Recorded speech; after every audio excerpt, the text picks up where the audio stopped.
เอ๊ะเอ๊ะเฮ้ยมาแม่เงาะอยากซื้อขนมพอเลยจอดให้ลงแต่รถแล้วพอเลยขี่มาก่อน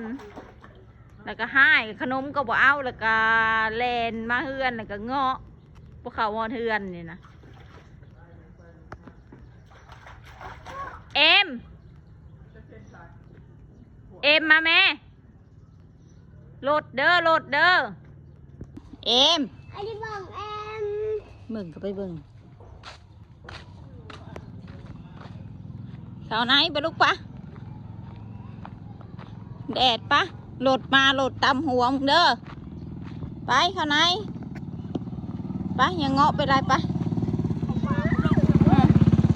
เอาไปจิมาให้คอยเอาสิมายู่แม่เอาไปเขาไหนจะเป็นยังไงมาเงาะข้างหัวเพื่อนเอา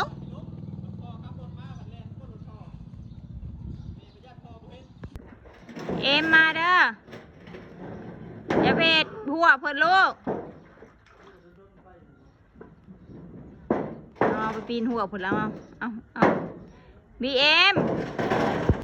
ไปเขาในไปมันแดดลูกปะ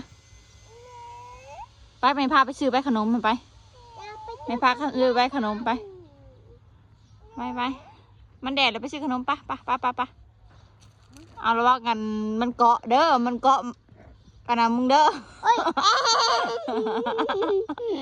เอ็มจับกีตาร์ดู